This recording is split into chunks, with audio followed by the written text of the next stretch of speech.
영적으로 가증한 짓을 경계하고 순결함을 지키라는 제목으로 말씀을 준비했습니다. 먼저 신명기 18장 9절부터 14절을 제가 읽겠습니다.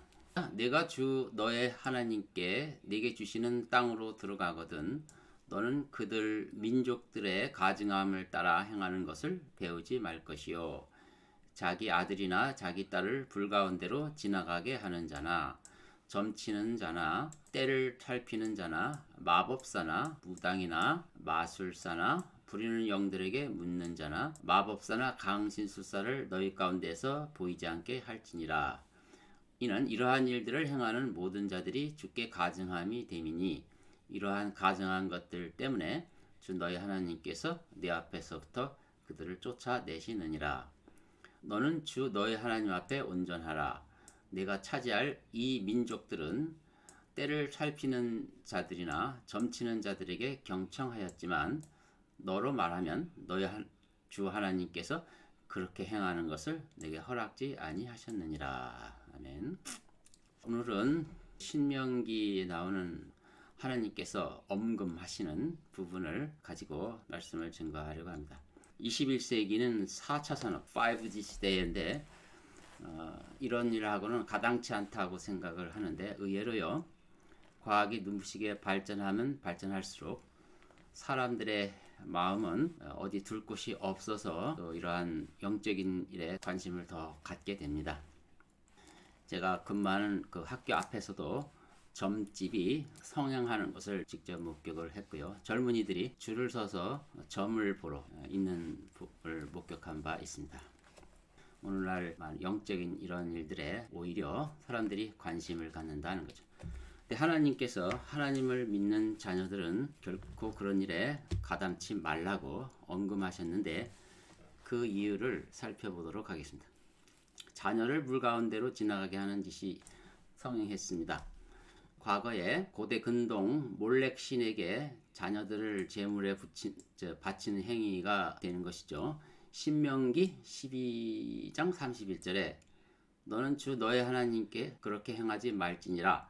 그들은 그분께서 미워하시는 주께 가능한 모든 일을 자기들의 신들에게 행하였으니 심지어 자기들의 아들들과 딸들을 불에 태워 자기들의 신들에게 바쳤느니라.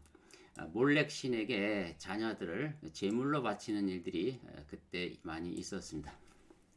또 자녀를 제물에 바치는 일은 아니더라도 그 의식에 참여해서 불이 있는 제단에 자녀들을 지나가게 하는 일도 종종 있는데 이런 모든 행위들을 다 포함합니다. 초자연적 존재들에게 자기가 가장 사랑하는 자녀를 이렇게 치는 행위를 통해서 그 존재에게 자신을 고백을 하는 거죠. 주인으로 고백하는 행위죠. 이런 것들이 하나님 보시기에 매우 가증한 행동이었습니다. 점치는 부분도 언급했는데요. 점을 치는 것은 장래가 불안하니까 그걸 알고 싶어 하는 거겠죠. 이방인 백성들이 여러 신에게 물어붙는 거야 뭐 그렇다 손 쳐도 이스라엘 백성이 그런 짓을 하는 것은 용납할 수가 없는 거겠죠. 순수한 뜻이라고 한다면 정보를 얻기 위한 것입니다. 삶의 정보를 얻기 위해서 여러 가지로 점을 치는 거죠. 물을 부으면서 점치는 행위가 그 당시에 많이 성행했어요. 요셉이 이집트에서 총리 일을 할 때 요셉도 여기에 관여한 것처럼 보이는 절이 있어요. 이 본문을 가져온 것은 요셉이 그런 일에 아주 푹 빠졌다는 뜻을 말하는 건 아니고 그 당시에 있었던 이 점치는 행위의 예로서 갖고 온 겁니다. 창세기 44장에 있는 내용은 요셉의 형제들이 식량을 구하러 왔다가 가는 과정에서 요셉이 자녀 그 형제를 다루기 위한 목적으로 그가 잘 사용하는 은잔을 어린아이 자루색에 넣어놓고 이렇게 다시 소환하는 내용입니다. 또 내잔 즉 내 은잔을 가장 어린 자의 자루아구에 넣고 그의 곡식값도 넣으라 하니 그가 요셉이 지시한 말대로 행하더라. 이것은 내 주인이 마시는 것이 아니냐 참으로 그가 그것으로 점치는데 쓰는 것 아니냐 너희가 이같이 행함으로 악을 행하였도다 하라 하니라. 15절에 보시면 요셉이 그들에게 말하기를 너희가 행하는 이 일이 무슨 짓이냐. 그러니까 왜 은잔을 훔쳤느냐는 뜻이죠. 내가 점을 잘 치는 그런 사람인 줄 몰랐더냐 하니. 은잔에 물을 담아서 어디에 붓고 미래를 그렇게 예견하는 점치는 행위를 말합니다. 동물을 희생시키면서 모습을 통해서 죽어있는 모양을 통해서 또 해석하는 행위도 있고요. 또는 제비를 던져서 나오는 것을 통해서 이렇게 점을 치는 경우도 많이 있었습니다. 이런 모든 이방인들이 행하는 행위를 하나님은 엄격하게 금하셨던 것입니다. 그리고 때를 살피는 것, 구름의 모양이나 하늘의 모습을 통해서 미래를 예견하는 행위, 이것이 바로 때를 살피는 것입니다.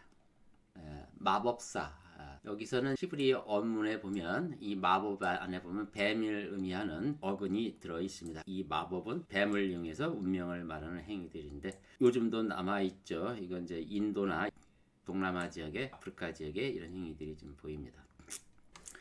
아마도 안 보이는 데서 이런 일들을 많이 행할 것으로 알고 있습니다.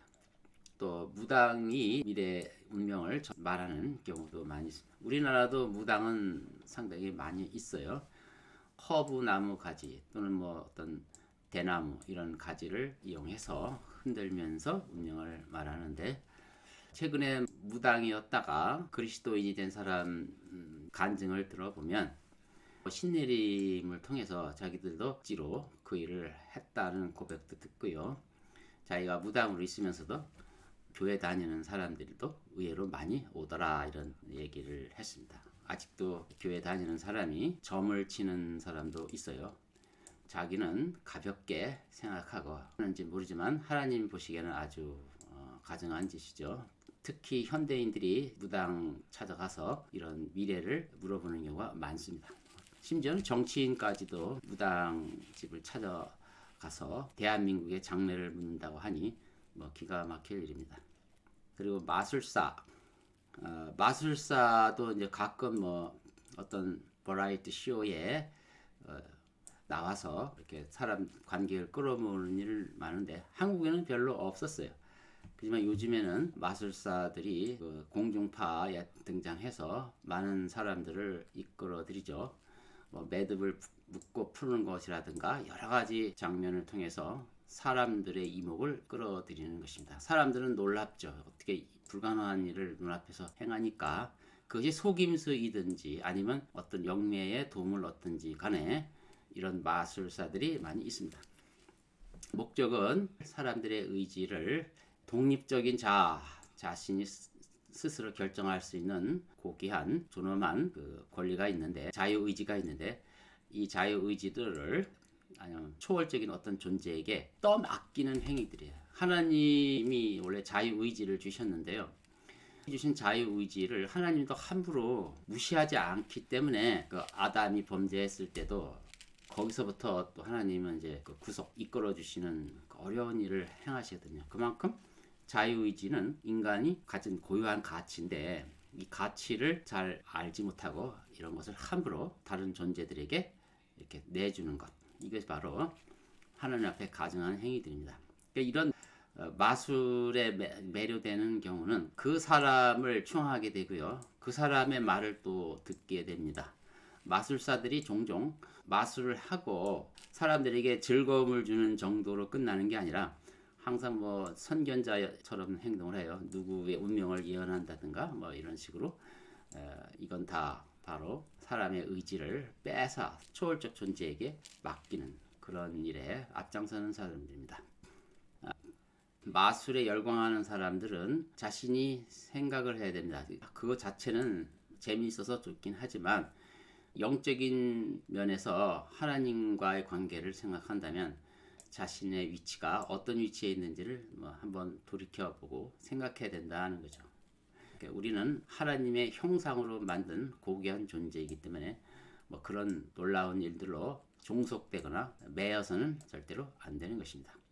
이 세상에는 많은 미혹하는 영들이 있어요. 우리가 일상에서는 잘 모르지만 영적 세계에 깊이 들어가면 이런 곳들이 많이 존재합니다. 그들과의 만남을 또 바라고 또 주선하는 자를 찾아가서 대화하고자 하는 자들이 많이 있습니다. 성경에는 하나님께서 사람들을 만나시기 위해서 종종 천사를 보내는 경우도 있어요. 그렇지만 사람 편에서 뭔가를 얻기 위해서 하나님의 허락도 없이 만나려고 하는 것은 절대로 금했습니다. 그래서 레위기 19장 31절에 보면 신접한 자들을 주시하지 말고 그 관심 갖지 말라는 거죠. 마법사들을 추종하여 마법사를 추종한다고 그랬죠. 그들이 이제 하도 하는 일이 아주 신기해서 추종하게 됩니다. 우리나라도 젊은 마법사 2명이 있죠. 얼마나 인기가 많으면 그들이 거의 스타가 됐습니까? 이 마법사들을 추종한다는 말입니다. 그들로 말미암아 결국 그 혼이 더럽혀지는 거죠.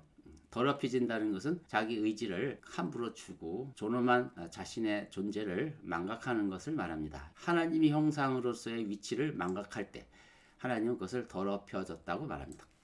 나는 주 너의 하나님이다. 그래서 정체성을 확인해 주는 거예요. 나는 너의 하나님이다. 그러니까 너는 나의 아들이다라고 이제 확인을 다시 한번 해주는 거죠. 이런 자들과 이렇게 자신의 의지를 빼앗기지 말라라는 뜻입니다. 레위기 20장 6절에도 또 돌이켜 신접한 자들과 마법사들을 따라 그들과 음행하는 혼, 그러니까 음행하는 혼이라고 그랬죠.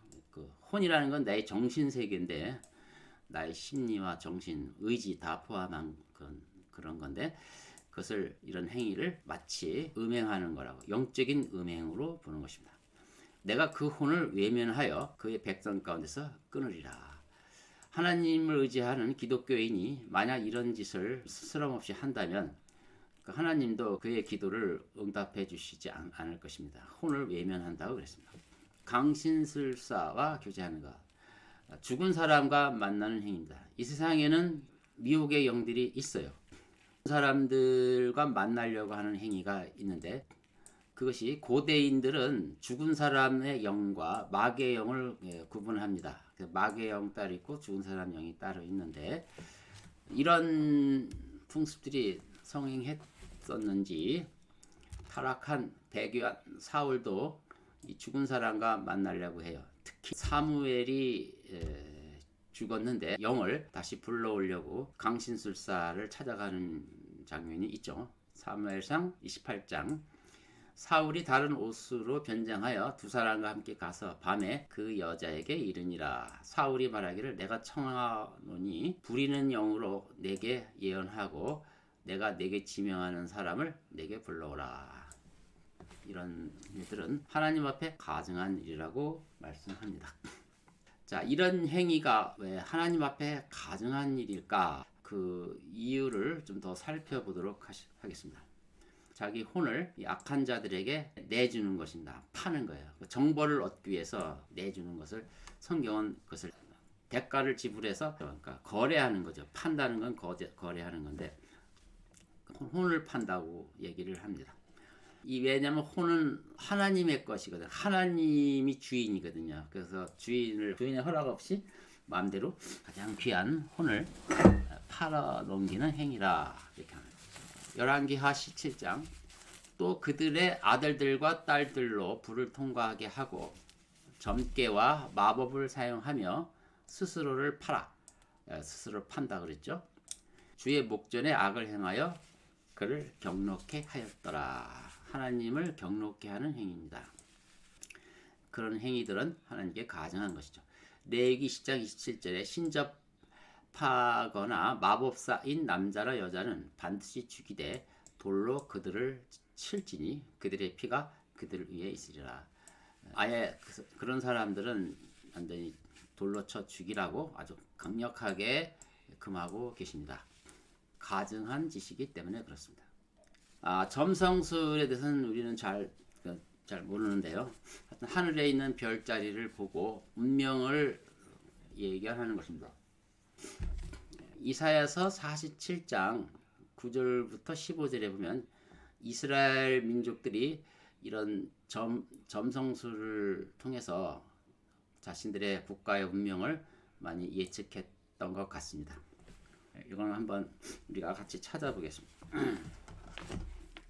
이사야서 47장 9절부터 제가 읽어보겠습니다. 9절. 그러나 한 날 한순간에 이 두 가지 일, 즉 자녀를 잃는 일과 과부 되는 일이 내게 임하리라. 그 일들은 내가 무수한 마술들과 허다한 마법들을 베풀지라도 온전하게 내게 임하리라. 이는 내가 내 사악함을 의지하고 말하기를 나를 보는 자가 없다 하였음이라. 내 지혜와 내 지식이 너를 패역해 하였으니 내가 내 마음속에 말하기를 나뿐이라 나 외에 다른 이가 없도다 하였음이라. 11절. 그러므로 악이 내게 임하여도 너는 그것이 어디서 일어나는지 모를 것이며 재앙이 내게 닥칠 것이나 너는 그것을 제거하지 못하겠고 또 파멸이 내게 갑자기 임하여도 너는 그것을 알지 못하리라. 너는 내 젊은 시절부터 애썼던 내 마법들과 무수한 마술들을 가지고서 내가 그렇게 유익을 얻을 수 있고 내가 그렇게 이길 수 있다면 이제 저항해 보라. 너는 너의 많은 계획 가운데서 피곤하게 되었도다. 이제 점성가들과 별을 보는 자들과 매달 징조를 예언하는 자들을 일으켜서 내게 일어날 일들로부터 너를 구원하게 하라. 여기 보니까 너의 많은 계획 가운데서 자신이 스스로 피곤하게 했다고 말하죠. 이런 것에 의존하면 이제 뭐가 뭔지를 오히려 더 혼란스러워진다는 거죠. 점성가들과 별을 보는 자들, 점성가들, 또 별을 보는 자들, 매달 징조를 예언하는 자들을 이제 많이 등장시켜서 한번 너가 일어날 장래일들을 속 시원하게 해결해 주는지 한번 봐라 하는 뜻이죠. 해결을 못 해줄 것이다 라고 말하는 거죠. 이것은 신실하신 하나님을 신뢰하지 않고 다른 존재들을, 영적 존재들을 의지하는 행위들이기 때문에 이 점성술에 대해서 마시는 것입니다. 점성술이 어떤 근거가 전혀 없는 건 아니고요. 전부 다 허물이 없는 일들이 아닌데 문제는 뭐냐면 이런 것을 통해서 차선의 어떤 정보를 통해서 하나님 대신 다른 신을 섬기고 다른 신을 의지하는 것이 문제인 겁니다. 항상 그래요. 따르다 보면 하나님과 멀어질 수밖에 없어요. 이것을 경계하는 것입니다. 다니엘이 있었던 그 바벨론 왕국에는 마술사들과 많은 현자들이 있었어요. 근데 다니엘은 이런 마술사들과 함께 있었고 이들의 우두머리였습니다. 왕이 가장 신임하는 책사들인 영적인 것을 예언하는 이런 자들인데 그 중에 최고의 우두머리는 다니엘이었어요. 그럼 다니엘이 그 점성술을 했느냐, 초월적인 존재들을 의지해서 그렇게 했느냐 그런 뜻은 아니겠죠. 왕이 요구하면 하나님께 기도해서 그런 정보를 제공해 줬는데 그것이 워낙 다른 어떤 마술사보다 으뜸하기 때문에 왕이 그를 마술사의 우두머리로 세웠겠죠. 당시에 이처럼 마술사, 현자들이 별자리를 이용해서 미래를 예언하는 자들이 많았다. 것을 보여주는 것입니다. 하늘로부터 무엇이 명령되었는지 정치인들은 알고 싶어 하죠. 왕들도 알고 싶어 해요. 이것을 알아내기 위해서 이런 점성술을 이용하는 것입니다. 또 꿈을 해석하는 행위도 많이 있어요. 고대로부터 꿈의 해석은 신령한 것으로 알려져 있습니다. 물론 백성들 가운데도 꿈을 통해서 자기 가정사의 어떤 부분을 해석하는 것도 있죠. 우리나라도 태몽꿈을 많이들 얘기했어요. 요즘에는 태몽꿈 얘기 안 하는 것 같아요. 제가 어렸을 때는 형제마다 태몽꿈을 다 얘기를 해요. 그런 꿈 해석하는 행위들이 있는데 이 자체는 징벌 대상은 아닙니다. 하나님께서 요셉과 다니엘을 통해서 또 꿈을 통해서 계시도 해주셨거든요. 그러니까 이런 부분은 필요에 따라 일어나는 일인데 문제는 이제 거짓된 꿈, 잘못된 해석이 문제가 있는 거죠. 거짓 꿈의 해석에 대해서는 금합니다. 신명기 13절. 그 선지자나 그 꿈꾸는 자를 죽일지니 이는 그가 이집트 땅에서 너희를 인도하여 내시고 종의 집에서 너희를 구속하신 주 너희 하나님께로부터 너를 돌이키도록 말하였습니다. 그러니까 결과적으로 꿈의 해석이 영적 권위를 두고 한 그것이 하나님으로부터 돌이키도록 하는 역할을 한다 이거죠. 주 너의 하나님께서 너희에게 행하라고 명령하신 길에서 너를 밀어내려 하였습니다. 이렇게 하나님과 멀어지게 하는 행위이기 때문에 이것은 가증한 행위다. 이렇게 말하는 것입니다. 지금까지 쭉 살펴보면 초월적인 세계가 있다는 성경적 증거가 분명하고요. 이 초월적인 존재에 대해서 사람들은 극단에 몰리면 물어보고 싶고 거기에 관심을 갖게 되어 있습니다. 요즘 현대인들도 자꾸 이런 일에 관심이 있는 것은 바로 자기의 삶들이 막다른 골목에 몰려 있다는 뜻입니다. 그럴수록 더욱 하나님께 나가야 될 것입니다. 하나님을 제쳐놓고 다른 존재에 의존하는 것은 스스로 저주를 부르는 것과 같습니다. 성경은 이 부분에 대해서 단호하게 부정적으로 기술되어 있는데 그것을 좀 더 생각해 보겠습니다. 구약 성경에 있는 본문이니까 전 이스라엘 민족을 대상으로 한 거겠죠. 그래서 너희들은 절대로 이런 일에 연루되어서는 안 된다 하는 분명한 메시지가 성경에 기록되어 있습니다. 그러나 이제 요셉과 다니엘은 또 이러한 일부분에 관련한 것 같아 보이지만 유연하게 해석해야 됩니다. 하나님께서 그들은 특별히 세우신 인물이고 이미 이 두 사람은 하나님의 완전히 일치된 신실한 종들입니다. 그래서 어떤 수단을 쓰든지 믿고 사용하는 종들이기 때문에 이들에게는 예외가 되는 것이고요. 보통 모든 백성들에게 해당하는 이런 하나님의 말씀은 전부 부정적인 것입니다. 왜 그럴까요? 이런 궁금하고 정보가 필요하고 또 절박한 상황에서는 하나님이 또 기도하라고 돼 있잖아요. 기도라는 좋은 제도가 있는데 이걸 제쳐놓고 그렇게 하는 것은 하나님을 대놓고 무시하는 행위입니다. 그리고 모든 해결은 하나님께만 있기 때문에 하나님께서 그 열쇠를 가지고 있는데 다른 신들이 무슨 도움이 되겠느냐는 거예요. 도움이 될 수 없는 자에게 의존하는 것 이것 또한 안 되는 거죠. 그래서 부정적일 수밖에 없습니다. 하나님은 왜 이것을 강하게 금했느냐? 하나님 나에게로 와라. 나하고 대화는 항상 열려 있다. 나는 너희들을 만나주는데 결코 제한을 두지 않는다. 이러한 하나님의 큰 사랑이 그 속에 내포되어 있는 것입니다. 있습니다. 이스라엘 백성 자신이 자신의 존재가 누구인지 너가 어떤 존재인지를 먼저 깨달으면 되는 거죠. 이것을 알아야 이제 이걸 이해를 하고요. 이스라엘 정체성이라는 것은 하나님께서 아브라함을 통해서 부른 이 민족은 하나님이 특별히 세우신 하나님의 분깃이며 하나님의 유업이며 또 제사장 나라죠. 모든 인류를 구원해야 할 하나님의 아주 가장 중요한 나라 백성들이기 때문에 더욱 그렇습니다. 그래서 오직 하나님만 의존해야 하는 것입니다. 그래서 이것을 하나님의 언약 백성이라고 합니다. 언약 백성으로서 이들은 품위를 지켜야만 하는 것입니다. 일반 백성하고는 달리 이들은 특별히 더 조심해야 되는 거죠. 자, 이것이 가장 중요한 이유인데 대부분의 그리스도인들은 이 사실은 인정을 하는데 이 두 번째 사실에 대해서는 좀 생소한 것 같아요. 근데 이 두 번째 사실도 매우 중요합니다.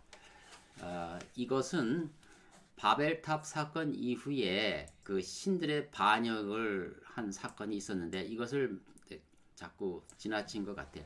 근데 여기는 매우 중요한 의미가 있어요.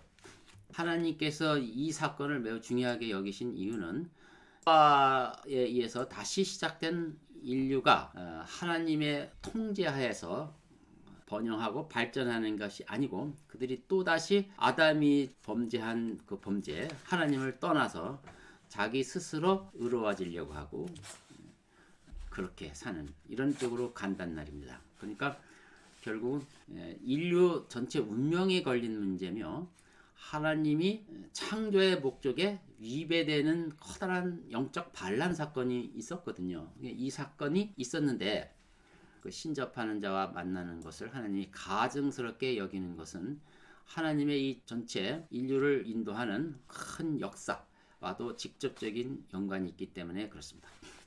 어떤 사건이 있길래 하나님은 그렇게 엄격하게 금할까? 이 배경을 또 이해하시면 될 겁니다. 이 바벨탑 사건은 이렇게 세 가지로 요약을 합니다. 하나님께서 인간들이 탑을 쌓고 또 그러니까 민족을 나누셨어요. 민족을 분명히 나누셨습니다. 그리고 그 민족들을 나누기만 한 것이 아니라 하나님의 신실한 종들에게 그들을 맡기신 것입니다. 두 번째, 그들이 변질이 된 것입니다. 변질이 돼서 하나님께 돌려야 할 영광을 자기 스스로 가로채 버렸어요. 이게 그 바벨탑 사건 이후 신들의 반역입니다. 하나님께서 이것을 묵과하실 수 없겠죠. 그래서 아브라함을 다시 불러서 하나님을 섬기는 백성으로 다시 세우신 것입니다. 이것이 바로 인류 구속사의 가장 핵심적인 사건입니다. 아브라함을 왜 불렀는지를 두 가지 항목을 통해서 이해를 하시는 거예요. 해야 되죠. 그러니까 얼마나 중요한 일입니까? 근데 그들이 점을 치고 무당을 찾아가고 이런 등등한 하는 행위들은 다시 자신의 백성으로 세운 이 일에 정면으로 반대되는 행위이기 때문에 아주 언급한 것입니다. 자, 신명기 32장을 보겠습니다. 신명기 32장의 장면은 모세가 이스라엘 민족을 불러놓고 율법을 이렇게 설교하는 그 내용이죠. 7절에 보면 옛날들을 기억하고 많은 세대의 연수를 생각하라. 이것은 무슨 뜻입니까? 역사를 뒤집어 봐라. 무슨 역사냐? 바벨탑 사건을 뒤집어 기억을 하라는 얘기죠. 자, 8절에 그 내용이 나옵니다.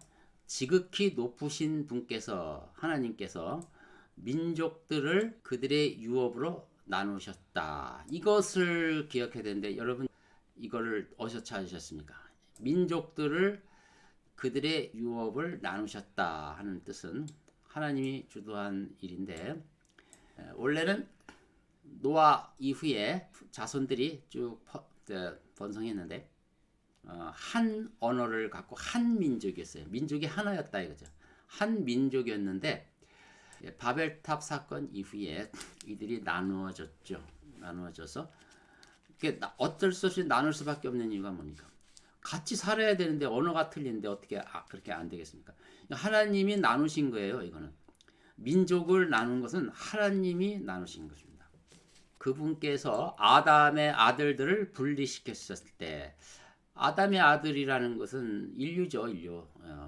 인류인데 아담 이후 노아의 홍수가 지나서 아담의 후손은 노아의 후손으로 압축됐죠. 8식구만 남았잖아요. 아담의 씨가 결국 8식구 남아서 다시 시작됐으니까 노아의 아들들이죠. 결국은 우리가 역사를 잘 아니까 그 정도는 다 이해가 되겠죠. 노아의 아들들입니다. 노아의 아들들을 분리시켰을 때는 언제겠습니까? 바벨탑 사건 때입니다. 우리는 어떤 선입견에 사로잡혀서 성경을 읽을 때 또 중요한 부분을 놓치기가 쉽습니다. 다시 창세기 11장을 보겠습니다. 중요하기 때문에 11장 1절 제가 읽겠습니다. 온 땅에 하나의 언어와 하나의 말만 있더라. 이것은 그 당시 민족이 한 민족이었다. 언어가 하나고요. 한 민족이었죠. 2절 그들이 동쪽으로부터 이동하여 시날 땅에서 평원을 만나니 거기에서 거하였더라. 그들이 서로 말하기를 가서 벽돌을 만들어 단단하게 굽자 하고 그들을 벽돌로 돌을 대신하고 역청으로 해반죽을 대신하였으며 또 그들이 말하기를 가서 우리를 위하여 여기서 우리를 위하여라는 건 최초의 인본주의죠. 인본주의. 성읍과 탑을 세우되 탑 꼭대기가 하늘에 닿도록 하여 우리의 이름을 내자. 그리하여 우리가 온 지면에 멀리 흩어지지 않게 하자 하더라. 창세기 1장 26절의 명령에 정면으로 반대되는 멀리 흩어져서 온 지구를 관리하라고 했는데 오히려 모으는 거죠. 5절 주께서는 사람의 자손들이 세우는 성읍과 탑을 보시려고 내려오셨더라. 주께서 말씀하시기를 보라 백성이 하나요 그들 모두가 한 언어를 가졌기에 이런 일을 시작하였으니 이제는 그들이 하기로 구상한 일을 아무것도 막을 수 없을 것이라. 가자 우리가 내려가서 거기에서 그들의 언어를 혼란시켜 그들이 서로의 말을 알아듣지 못하게 하자 하시고 주께서 그들을 그곳에서 온 지면에다 멀리 흩으시니 그들이 성읍을 짓는 것을 그쳤더라. 여기까지 읽어보시면요. 문맥을 보면 노아의 후손들이 하나님을 반역한 거죠. 하나님을 떠난 거죠. 그렇다고 하나님은 그러면 나도 너를 버린다고 이 백성들을 전부 버리셨겠느냐고요. 그렇게 보이지는 않아요. 왜냐하면 그렇게 모여서 바벨탑을 쌓았을 때, 쌓고 있었을 때 주님은 직접 오셔서 그들을 막고 그 다음에 언어를 혼란케 해가지고 흩어보내신 것은 단지 수동적으로 막는 것에 그치지 않고 적극적으로 개입하신 것입니다. 이런 일들이 앞으로 다시 없도록 하는 목적은 계속해서 인류를 사랑하시고 그 관리를 계속 하시는 거죠. 그래서 어떻게 했다고요? 멀리 흩으셨다. 즉 민족들을 나눠서. 그럼 민족을 그냥 놔두면 되겠습니까? 당연히 누구를 세우겠죠. 민족이 하나였을 때는 누가 우두머리였어요? 노아가 우두머리였어요. 노아가 우두머리였기 때문에 그런 통일성이 있었는데, 민족이 나눠지면 리더가 있어야 될 겁니까? 리더를 어떻게 해요? 뭐 대통령 선거를 해요? 그 당시에 결코 그럴 수가 없죠. 그래서 이들에게 하나님께서 천사들을 보낸 것입니다. 그래서 그들을 관리시킨 것입니다. 관리케 한 거죠. 자, 다시 신명기 32장 다시 들어와가지고 그분께서 아담의 아들들을 분리시키셨을 때, 그렇게 해서 이렇게 분리된 겁니다. 요 역사적 배경을 제가 보충했어요. 그분께서는 이스라엘 자손의 수에 따라 백성들의 경계를 정하셨으니, 백성들의 경계를 정했다. 그러니까 민족의 경계를 정했다. 많은 성경학자는 이스라엘 자손의 수는 70이라고 해석을 합니다. 여러 가지 문헌을 참고해서 70이라는 숫자가 여기서 나와요. 뭐 이것이 맞든 틀리든 대략 이 정도의 국가를, 민족들을 나눠서 관리하셨던 것 같습니다. 9절. 이는 주의 분깃은 그분의 백성이요. 그러니까 모든 민족들은 사실 하나님의 분깃이다 이거죠. 하나님의 몫이다 이거. 그중에 특별히 야곱은 그분의 유업의 몫이다 이렇게 말해요. 이미 아브라함을 부르셨죠. 이런 사건이 있은 후 얼마 안 있다가 아브라함을 부르셨는데, 그때는 이 민족들을 맡아 했던 이들이 하나님의 뜻에 어긋나게 엉뚱한 짓을 했기 때문에 그런 것입니다. 자, 그 내용은 시편 82편에 나옵니다. 하나님께서 용사들의 회중, 여기는 용사들이라는 건 호스트, 그 하늘의 군대들, 하늘의 그 어떤 존재죠. 용사들의 회중 가운데 서 계시며 그는 신들 가운데서 판단하시는도다. 신들의 신이다 이거죠. 너희가 언제까지 불공평하게 판단하며 언제까지 악인들의 낯을 용납하겠느냐. 정치를 잘못하는 거죠. 너희가 언제까지 불공평하게 판단한다. 내가 세워줬더니 너희들이 그렇게 한다 이거죠. 하나님의 뜻은 공정하게 관리해야 되는 것인데 악인들의 낯을 용납하고 의인들을 핍박하고 이런 짓을 하는 거죠. 세 번째, 가난한 자와 압이 없는 자를 보호하고. 이거 궁휼한 하나님의 성품에 맞는 건데 이렇게 행하지 않은 거죠. 고난 당하는 자와 궁핍한 자에게 정의를 베풀라. 이들이 그렇게 하지 않은 것입니다. 6절에 보시면 너희는 신들이며 너희들은 신들이다. 히브리어는 엘로힘, 복수죠. 신들이고 너희 모두는 지극히 높으신 분의 자손들이라. 그들도 하나님의 아들들입니다. 욥기에서는 그들을 하나님의 아들들이라고 불렀으니까 잘 알 겁니다. 7절. 그러나 너희가 사람들처럼 죽게 될 것이고 통치자들의 중 하나같이 쓰러지리라. 이들의 결국이 어떻게 된다고? 사람처럼 죽음을 맞이할 것이고 폐위된 통치자같이 권세를 잃을 것이다 하는 뜻이죠. 많은 사람들은 이제 요 시편 82편에 이 신들이라는 것을 사람의 그 재판관들을 얘기한다고 하는데 그것은 잘못된 해석이죠. 왜냐면요. 6절에 보시면 신들이라고 분명히 말했는데 너희들은 마치 누구와 같이 될 거라고 해서 이렇게 뭐뭐처럼 뭐뭐와 같이 했을 때 이 대상이 사람이에요.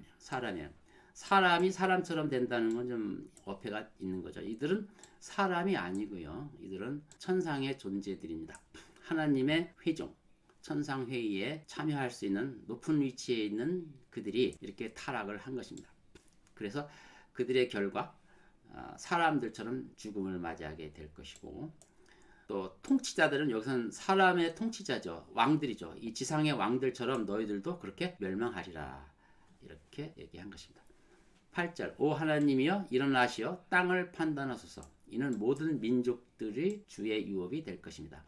그러니까 하나님께서 바벨탑 사건이요, 민족을 나눠서 거기에다가 그 지도자를 세우고 잘 관리하도록 했는데, 왜냐하면 모든 민족의 유업이 하나님 거거든요. 다 하나님의 그 백성들이, 이 백성들이 전부 하나님의 유업들인데, 이 민족들이 분명히 유업이라고 그랬죠. 모든 민족들이 유업이에요.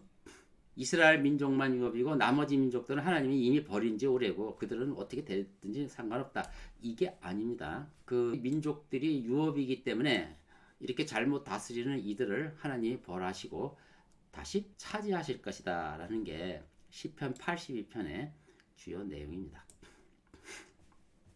그렇다면 좀 이해가 되겠죠. 하나님의 진노가 지금 신명기 18장에 쏟아졌는데, 이것이 단지 그들이 헛것, 하나님 입장에서 볼 때는 그 이방 신들이야 헛것이죠. 단지 헛것에 마음을 뺏긴 것이 속상해서 그렇게 진노를 하셨을까? 당연히 속상하셔서 진노하시죠. 근데 그것만 가지고는 약하다 이거예요. 왜냐하면 이스라엘 민족들이 하나님으로부터 마음을 뺏기는 것은 이런 무당을 찾아가거나 이런 것 말고도 얼마든지 많이 있어요. 많이 있는데 유독 여기에 이렇게 언급을 하신 목적이 그 배경이 깔려 있다는 것입니다. 이사야서 47장 8절에 나 외에는 다른 신이 없다라고 분명히 말씀한 것은 어떤 의미냐면, 나만 하나님이고 다른 것은 다 피조물일 뿐이다, 이렇게 해석하는 것은 약한 겁니다. 이것은 바벨탑 사건에 있었던 통치자, 관리자로서의 위치, 하나님이 최고의 통치권과 하나님이 모든 관리의 책임자이시고 주도자이심을 망각하고 마치 자기가 하나님 자리에서 이렇게 역할하는 그런 신들을 겨냥해서 하는 말입니다. 나 외에는 다른 신이 없다. 이것은 우상신들은 없거나 신경 쓸 필요가 없는 하찮은 존재라는 의미로서 하는 말이 아니고, 나에게 있는 권세 그리고 나의 능력은 그들과 비교 불가능하다, 이런 뜻을 내포하는 것입니다. 이미 타락하고 변질된 그들로부터 백성들을 되찾기 위해서 이런 언어를 하신 것입니다. 자, 그래서 구약 성경에 나와 있는 신관에 대해서 잠깐 요약을 하면요, 유일신 사상, 이건 성경 구약 성경에서 우리에게 주시는 진리입니다. 유일신 사상이 가장 중요해요. 유일신 사상이라는 것은 나만 오직 하나님이다 라고 말하는 것을 넘었고요, 이것은 다른 천사나 다른 초월적 존재를 부정하는 의미가 절대로 아닙니다. 이 유일신 사상을 잘못 이해하는 사람들은 우리는 유일신 사상을 믿고 있기 때문에 천사 나무랭이들과 마귀에 대해서 관심 갖는 것은 좀 저급한 거다라고 생각을 하고, 이런 존재들에 대해서 성경에 게시된 만큼 관심을 안 가져요. 관심을 안 갖는 만큼 필터링이 되는 거죠. 성경을 보면서 그 필터링이 돼요. 성경은 분명히 천사나 다른 초월적 존재 자체를 중요시 여겨서, 그렇다고 성경 가장 중요하다고 말하지는 않는데 매우 중요하게 여겨서 곳곳에 이런 존재들을 공시해놓고 있음에도 불구하고, 유일신 사상의 잘못 오해로 인해서 하나님만 오직 한 분이고 나머지 것들은 신경 안 써도 그만이야 라고 하는 것은 성경을 균형 있게 보는 시각을 저해하는 것입니다.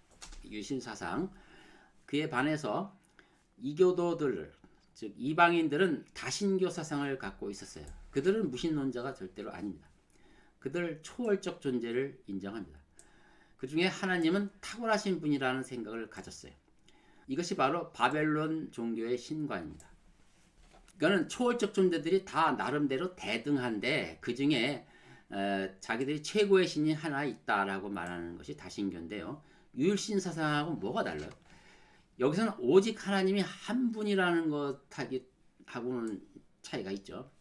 그렇다고 유일신 사상이 천사나 다른 초월적 존재 자체를 부정하는 게 아니에요. 이들을 부정하지 않으면서도 하나님이 오직 한 분 하나님이다라는 사상을 우리가 이해하려면 다신교 사상과의 분명한 차이를 알아야 됩니다. 이런 정도의 그 약간 머리 아픈 어떤 논리 같은 부분이 있다고 해서 이것을 등한히 여기면 여기 오늘날 기독교인들이 가지고 있는 이런 신관을 가질 수가 있어요. 이건 일부입니다. 일부 어떤 사람은 오직 하나님만을 인정합니다. 하나님만 인정하고 성경의 모든 스토리는 하나님과 인간 사이의 관계만을 이렇게 봐요. 자기가 색안경을 딱 끼고 보기 때문에 그렇게 보이는 것입니다. 천사 존재도 부정하죠. 부정한다는 것은 완전히 부정하는 것도 있지만 그냥 별로 무시하는 경우도 다 포함합니다. 바로 이것은 결국은 우리의 적 사탄이 바로 이 초월적 존재들이 타락한 자들이기 때문에 이러한 사상은 결국 자신의 정체를 숨기려는 사탄주의자들의 사상이 침투된 것으로 볼 수밖에 없는 겁니다. 그러니까 이런 사상은 이제 바꿔서 온전한 유일신 사상을 가져야 돼요. 유일신 사상은 하나님은 오직 한 분이야. 이건 맞습니다. 그리고 천사나 다른 초월적 존재도 하나님이 분명히 세우셨고 이들도 매우 중요한 역할을 한다. 이렇게 이해를 해야 되는 것입니다. 자, 이런 배경으로 다시 본문을 쭉 보시면 조금 더 실감이 날 겁니다. 자, 신명기 18장 9절 제가 본문으로 삼은 이거를 이제 이게 설명을 드셨으니까 쭉 보시면 새로운 감을 얻을 것입니다. 내가 주 너의 하나님께서 내게 주시는 땅으로 들어가거든 너는 그들 민족들의 가증함을 따라 행하는 것을 배우지 말 것입니다. 왜 그 말인지 이제 아셨겠죠? 자기 아들이나 자기 딸을 불 가운데로 지나가게 하는 자, 점치는 자, 때를 살피는 자, 마법사나 무당 이런 모든 것에 따르는 것은 결국 통치권을 하나님에게 의존하는 게 아니고 하나님을 반역한 다른 신들에게 의존하는 행위이기 때문에 금하신 것입니다. 마술사, 부리는 영들에게 묻는 자, 마법사와 강신술사를 너희 가운데 보이지 않게 할지니라 이렇게 하신 거죠. 자, 이러한 일들을 행하는 모든 자들이 주께 가증함이 되고 그게 바로 주께 가증한 이유입니다. 왜 하나님이 그렇게 싫어하시는지 알겠죠?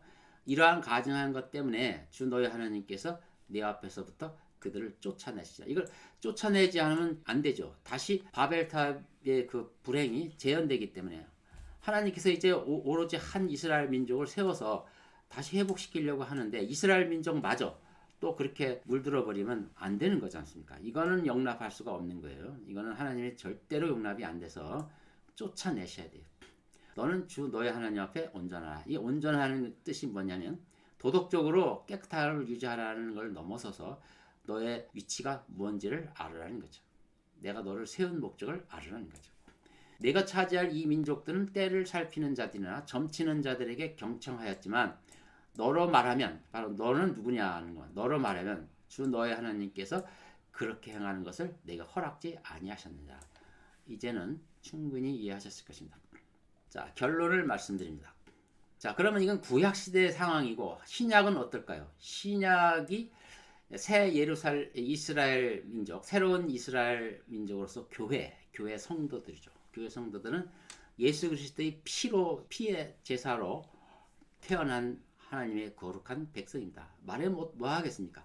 이렇게 은혜 받은 주의 백성들이 이들과 또 이렇게 접한다는 건 있을 수 없는 일이죠. 그래서 오늘날은 더 어마한 겁니다. 하나님의 총회 앞에 서 있는 우리 자신을 생각하라는 것입니다. 히브리서 12장 23절에 하늘에 기록된 첫째로 난 자의 총회. 이 첫째로 난 자는 예수 그리스도 성육신을 말하는 거죠. 예수 그리스도가 부활로 이루신 그거죠.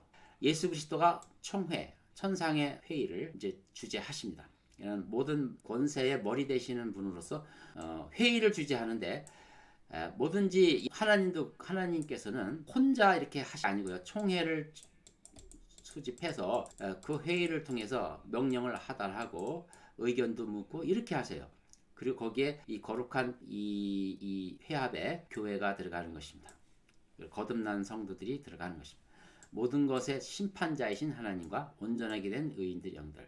그러니까 이런 존재이기 때문에 앞에 말한 오늘날 그 성행하는 사회적 현상에 우리는 흔들려서는 안 되는 것입니다.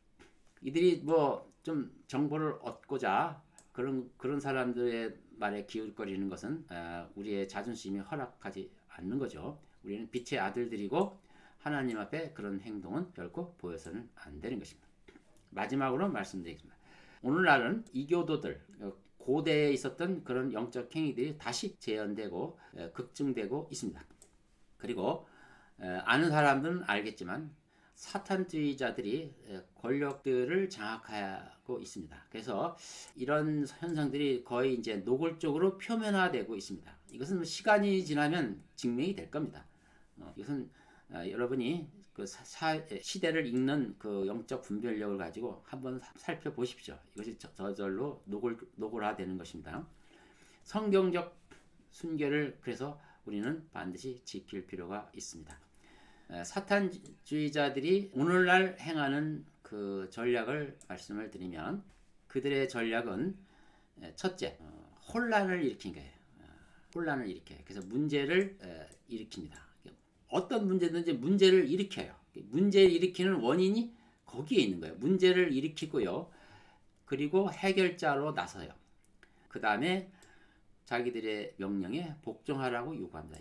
이것이 바로 온 인류를 미혹하는 현재 사탄주의자들이 하는 전략입니다. 모든 그런 그들의 행위를 이 관점에서 보면 정확하게 맞습니다. 우리는 이 마지막 때 어려운 시대에 살고 있습니다. 그러므로 이런 영적인 분별력을 가지시라고 제가 설교를 이렇게 준비한 것입니다. 아무쪼록 모두가 마지막 때에 이런 미혹에서 빠지지 않고 자신을 온전히 지키는 우리 사랑하는 성도 여러분이 되시기 바랍니다. 기도합시다. 하나님 아버지 감사합니다. 오늘도 영적으로 혼탁한 이 시대에 우리가 꼭 필요한 하나님을 향한 충성과 하나님을 향한 사랑을 확인해 봤습니다. 자신은 물론이고 주위에 이쪽으로 빠지는 그런 형제들을 권면해서 빛 가운데로 돌이키게 하는 귀한 삶이 되게 하여 주시옵소서. 우리 성도님들이 앞으로 하나님 앞에 그 믿음으로 굳건히 서 갈 것인데 하나님께서 지켜주시고 영적으로 올바로 세움을 받을 수 있도록 도와주시옵소서. 예수 그리스도 이름으로 기도합니다. 아멘. 예, 감사합니다. 감사합니다. 감사합니다. 고맙습니다. 예.